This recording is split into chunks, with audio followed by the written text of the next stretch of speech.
Hello Bristers, gue cuma mau ngingetin, jangan lupa subscribe YouTube gue, nyalain notifikasi belnya nih di sini, dan juga follow Instagram gue, linknya ada di sini. Biar kalian selalu update dengan apa yang terjadi di channel gue sama Instagram gue. So, happy watching, enjoy, bye-bye. Hello Bristers, balik lagi sama gue AP alias Albert Putra di Ruang Jeda. So hari ini gue akan ngobrol-ngobrol santai dengan Tosca. Halo semuanya. Jadi tadi gue udah ngobrol panjang sama Tosca mengenai pengalaman hidup dia, petualangan hidupnya yang seru banget. Sekarang gue pengen ngobrol santai aja sih sama lu. Boleh, gimana Kobat, gimana? Nih depan gue nih GM, Game Master. GM-nya e-sport ini, yang maksudnya sebuah dunia baru buat gue juga, yang bahkan ini pertanyaan ini sebagai pelajaran juga buat gue karena gue pengen tahu. I mean, banyak banget Bristers di rumah, orang-orang yang lagi nonton pasti penasaran. How do you gain money sih dari e-sport? Oke, kalau menurut Vivi, there are actually a few types of business models yang sebuah organisasi atau sebuah e-sport team itu bisa ambil biar mereka bisa monetize. Tapi there are quite a few types yang gue lihat similar from one another. Nomor satu yang paling kita gencar sekarang streaming, Kobert. Streaming itu bisa gain money. Either lu masuk ke sebuah platform atau join sebuah agency dan lain-lain tuh biasanya bisa gain money. Mereka jualannya di viewership. Jadi streaming hournya berapa, yang nonton berapa, Kayak itu YouTube dong. iya bener ada. Jadi mereka punya kayak tabel matrix gitu, nanti lu duitnya berapa kalau lu streaming segini dengan viewer segini gitu. Wow. Dan dalam streaming itu kita juga punya yang namanya donation, ya kan, dimana akhirnya orang-orang juga banyak banget loh kok yang donation tuh sultan kayak gitu. Say for example kayak gue streaming nih, terus ko Albert sultan amin dulu ya kan, terus gue main kan, terus nanti ko Albert ngirimin gue donasi 5 juta gitu, banyak bolak-balik. It's actually quite common juga sekarang untuk sultan ngesawer, kita ngomongnya sawer orang-orang yang lagi streaming gitu. Oh, ini yang gue suka nonton di YouTube ya, yang orang Bener. lagi kayak apa? Twitch. Yes, Twitch. Bener ya? Yeah. Yang orang main game sambil ngerekam muka mereka. Itu Teletv worknya di situ. Oh. Teletv itu kita content creator and streaming agency gitu. Jadi anak-anaknya streaming semua di Twitch. Itu sekalinya mereka stream ada yang bisa sawer 5 juta lah. Terus tengah-tengah ada yang stream kayak, gue monitor gue rusak nih, disawer 7 juta lah. Buat beli monitor baru, serius. Wow. Ya, jadi di situ. Jadi selain dari platformnya doang mereka dapat, mereka juga bisa main besar di donations. Jadi supaya mereka nggak cuman sekedar kayak present themselves in front of a camera, tapi mereka juga bisa engage sama viewersnya supaya viewersnya juga mau donasi dan lain-lain gitu. Kalau di luar negeri tuh kok ada yang sawernya sampai $1,000, 2.000, 2.500. Yang kemarin gue tonton itu dia bagi 10.000 ya. Iya, gitu. Jadi gue penasaran aja Bristers, sebenarnya apaan sih Twitch? Karena gue emang gue recording podcast tapi gue nggak pernah recording main game gitu, karena emang gue nggak main game buat begitu kan. Benar. Terus gue penasaran aja ya, kalau itu gue kira itu bukan bagian dari e-sport karena itu kan perorangan. It can be a part of esports juga. Wow. Sebenarnya. Actually banyak banget karena mereka jadi pro player, mereka juga dapat masa kayak fans yang suka sama mereka, itu mereka juga bisa monetize dengan cara mereka main game tapi bukan. Jadi kalau di esportnya mereka ke sisi kompetitifnya, kalau di streamingnya mereka lebih ke fun, content, casual gitu. Nah ini teman Jadi entertainment. Teman gue ada satu tuh yang jadi entertainment. Hans Rattlesnake mungkin tahu? Gue kayaknya belum kenal deh. Nggak tahu ya. Terus ya pasti yang orang-orang pada tahu Just No Limit Iya, lah. Just No. Itu maksudnya ya gue melihat begitu. Tapi Iya, benar. gue kira itu jatuhnya kan personal ya. Tapi Iya. itu termasuk. Bisa, can be a part of Oke. esports. Jadi cara gain money-nya Benar. ya kalau sponsorship umum. Sponsorship pasti. itu yang kedua. Uh-huh. Maybe yang ketiga itu kita bisa masuk ke merchandising. A lot of esports team itu jualan merchandise, sama kayak kita sebut merek aja lah, tim bola lah kok paling gampang, Manchester United punya merchandise. Same with esports. Esports juga punya line of merchandising goods gitu ya. Mereka bisa bikin keychain, botol, tas. Kalau di Morph sendiri kita juga punya collaborations with Mission 56, itu kita jualan hoodie, jaket dan lain-lain gitu. Terus yang keempat, kita juga ada beberapa tim e-sport tuh yang investorsnya ada So there are quite a few e-sport teams yang lagi cari investors dan punya investors juga ada. Kelima, ada beberapa sekarang yang tim e-sport tuh gandeng atau punya talent agency. So gak cuman mereka kontraknya dua, gak cuman sebagai pro player tapi juga sebagai talent. In which talentnya ini itu sama mereka bisa dimonetize juga. Yang misal ngepost di IG story dapat duit lah, ke offline event lah, ambassadornya sesuatu lah, gitu-gitu. Jadi ya lumayan banyak juga. Tele-TV. Iya. Tele-TV. Jadi Tele-TV itu kayak gitu juga worknya. Lebih ke revolving around yang Twitch sama yang ini. Benar. Jadi intinya sebuah e-sport gue bilangnya apa ya? Club lah ya. Yes. Jadi ini intinya the same thing kayak bikin brand. Bener. Jadi ibaratnya kalau ya yang gue tahu tim bola. Ini tim gaming yang kalian bikin branding, who knows bisa nanti punya ada kayak Premier League-nya sendiri mungkin. Bener.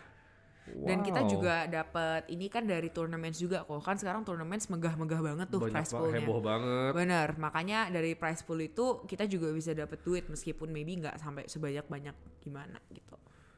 Wow, jadi emang dunia ini udah shifting, Bristers. Iya. Sekarang gue makin ngerti kenapa dinamakan e-sport, karena dia benar-benar sistemnya kayak sport. Benar. Sistem yang dikelola mungkin bukan sport di otak kita yang lari, keringetan atau apapun, cuma dia games. Benar. Kurang lebih dia membuat permainan ini seperti olahraganya catur dunia deh, digital. paling gampang. Ya. Catur. Mind blown. Iya gitu kok. Wow. And lu udah 5 tahun sesuai yang lu bicara di dunia ini.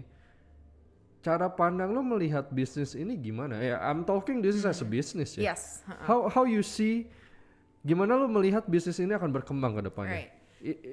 Apa ya, kayak will it grows atau will it die? Yeah, die near in the future gitu. Actually, someone asked me this question ketika gue pilih e-sport sebagai jenjang karir gue kok. Mereka tanya, how are you so sure bahwa e-sport itu bakal keep growing? Like how are you so sure tiba-tiba besok e-sport lenyap hilang lu gak punya kerja gitu? My only answer was this. Imagine e-sport tuh kan sebenarnya datangnya induknya dari gaming. It's professionalized gaming, bener kan? So when we were young, sampai kok Albert gede segini dan gua gede segini, gaming has always been a part of our lives. Correct, agree. But what's different is that kita punya different medium to play the games. When we were younger, kita mainnya congklak, pakai kayu. Kita mainnya Uno yang masih kartu physical. Sekarang Uno udah ada yang online. Dulu kita main DDR, main apa harus ke time zone. Kita pegang terus gesek kartu and then we line up kan main DDR. Sekarang DDR bisa pakai Switch. DDR bisa pakai keyboard. Bisa pakai keyboard. You bisa beli matnya tinggal dicolok ke PS. Correct. It's always growing. Tapi mediumnya yang beda. And with the fast pace of growth in technology, gua ngerasa e-sport nggak bakal back down. Kita sekarang punya VR, punya Oculus Rift. Gaming gear semakin bagus, kamera yang dulu jelek semakin baik, mikrofon dulu kresek-kresek sekarang enggak. We're talking technology. Yes, we're talking technology and we are talking about gaming, which is a necessary, menurut gua itu bisa dibilang like maybe about 90% of people in this like dunia ya play games on a daily basis. Mau itu sekecil apapun. Mulai dari main Android, maybe Koko suka main kayak emak gua Mak gua kan udah umur 80-an ya, main nenek. Mak itu bahasa Surabaya, sorry. My grandma is like 80 something and she still plays Candy Crush. It is something yang kita semua dari usianya kecil sampai gede itu have in common. We like to have fun. It's a stress reliever. Itu how we kayak wind down from a really busy day. You play Mobile Legends kan? So we have this one thing in common dari semua age di mana kita like to have fun and play games. Dan technology with the revolution and new technologies every day, it's not gonna go away. Well, yeah. Ini interesting dan penjelasannya setuju sih. I mean, dari era dulu, dari HP yang nggak ada, sampai bahkan kita punya ketergantungan sama HP. Yes. Dan I can see gaming ini udah mirip HP sih. Bener. Di HP setiap manusia di muka bumi ini kayaknya nggak ada gamenya deh. Bener. Realize nggak sih kok kita waktu kecil banget, I don't know your ini, tapi when I was really young, gua sangat suka main Time Zone. Kita itu sekali top up bisa 2 juta, 3 juta. Tapi begitu NDS keluar, Game Boy keluar, warnet jadi lebih banyak, Time Zone mulai tambah sedikit. Nyadar nggak sih? Kurang lebih ya. Dulu Iya kan? dulu eranya gua. Ya tadi gue sempat cerita MMORPG. Iya, benar. Jadi emang multiplayer online game yang ya kita sebutnya Ragnarok, Gunbound. Itu warnet everywhere. Itu zamannya yang sejam 3.000-4.000 rupiah, gue inget banget. Terus mulai orang monetize via voucher. Benar. If you want to play this game, lo harus beli vouchernya dulu. Kalau lo nggak punya voucher, You cannot play. annoying. Dan ketakutan angkatan gua dulu kalau main game, voucher Anda tinggal 10 menit lagi, itu Benar. takut. Biasanya Karena- ada bunyinya kan kayak waktu sisa Anda Yes. tinggal 10 menit. Tahu nggak takutnya kenapa? Mati ininya gak bisa lanjut. Lo lagi lawan MVP, terus kayak, weh kebunuh, tiba-tiba hilang lo nya, lo di Iya. lockout. Bener. Item gua, Bener. udah itu doang karena dulu. Jadi kayak lo kalau udah lagi in game, lagi perang, terus lo harus beli voucher dulu, ngisinya kan harus ke website. Bener. Jadi intinya lo harus keluar dari Yes. gamenya. Jadi sama aja kan. Jadi Iya. kayak lo, ayo dong mati duluan. Iya. Tapi ya udahlah. Gue bilang shit happen lah ya gitu. Yes. Jadi ya. Tapi true sih. Tadi lo bilang perkembangan within generation to generation. Angkatan gue paling banyak main Dota. Bener. Dan gue tidak pernah nyentuh Dota, jujur. Gue dulu diajakin sama temen gue, jadi gue sempat sekolah di luar. Temen gue semua, kan gue masih kayak anak, apa sih namanya, underage. Jadi gue harus stay sama orang tua asuh. Iya. Temen gue tuh temen anak Malaysia, ada 4 ya di rumah itu. Semua kalau tiap malam keluarin laptop, Main Dota. Dota. Bener. Gue sumpah nggak ngerti apapun. Terus akhirnya mereka, udahlah lu ikut aja daripada bengong ngeliatin kita. Gue main Dota, gue pegang mouse, keyboard. Tiap kali gue udah dapet duitnya, terus gue cuma ngomong ke teman gue, what should I buy? Press shift K. Langsung kebeli itemnya. Iya. Oke, gue kayak bener-bener main cuma ngikutin instruksi dia aja. Disuruh serang ya gue serang gitu-gitu. Tapi emang gue suka ngajak dia lebih ke tactical base yang emang kayak Frozen Throne zaman dulu, Warcraft yang kayak lo build something, Gue masih attack. kecil banget tuh. Ya. Iya. Karena gue emang game gue yang keren saat itu gitu. Jadi emang we develop in Counter Strike, Yes. si Frozen Throne yang emang kita build a team, destroy something. Bener. Itu yang It's fun. fun. Yes. Itu beneran. Karena kita Buat bareng-bareng. angkatan kita tuh fun. Cuma in apa ya? Time to time ya I can see it changing ke sekarang konsumen lebih pengen game yang simple. Quick, simple tapi engaging gitu. Dan ya gue bisa merasakan di Mobile Legends sih. Mobile Legends dan berbagai gamenya yang lo sebutin juga, Benar. Rift. Dan maksud gue melihat semua game misinya very quick sekarang. Kalau dulu zaman angkatan gue itu pasti ada ceritanya. tuh. Grinding, adventure, harus bertuju Yes. online selama seminggu. Terus kayak lo harus team play, lo harus cari equipment lah. Iya. Itu Bener. Build a base. yang long hour punya deh. Lo nggak bisa main yang ya, sekarang games 30 minutes finish, lo Iya. harus ulang lagi start from the beginning. Tapi itu yang orang cari sekarang. Bener. Jadi tidak mau yang terlalu ngambil waktu lu terlalu lama. Ya, gue setuju sih sama Karena development sih. MMORPG juga susah untuk ditandingin sih kok. Ya. So it's kinda hard buat gain apa ya, kayak orang-orang yang mau main juga, yang nontonin orang grinding 7 hari. Karena adrenalinnya nggak yang 30 menit hajar-hajaran tiba-tiba menang gitu Tapi kan. emang gue thanks to MMORPG sih. Karena dia yang pencetus PvP. Iya. Makanya terjadilah game-game kalian semua sekarang.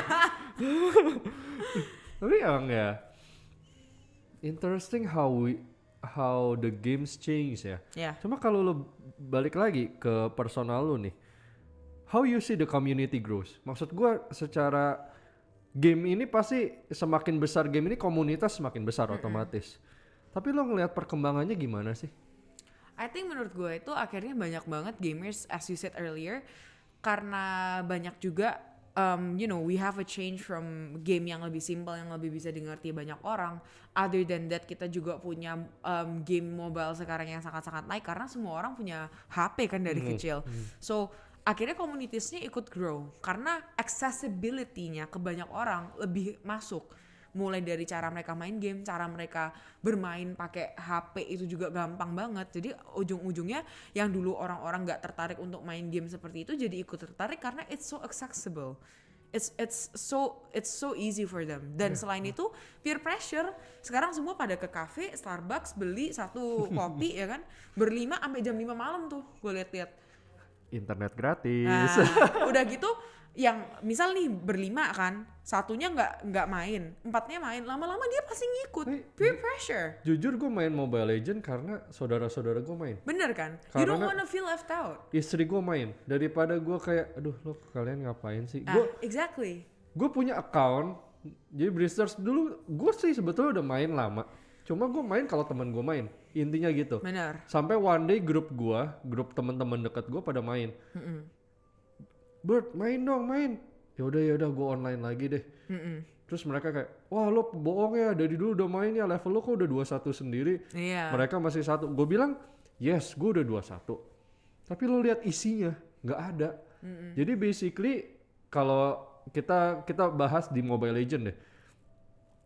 Gue nggak ngerti soal emblem lah. Gue baru jadi kayak ngerti mainnya sekarang karena kok pada gimana sih caranya jadi nanya gara-gara pada main semuanya. Bener, peer pressure. You don't wanna feel, it's human ini deh. Human nature udah. As psychology ya kayak ini human nature. When the majority of the group does something, you tend to wanna do it as well. Karena lu kan in a circle yang lu pingin diterima di circle itu juga.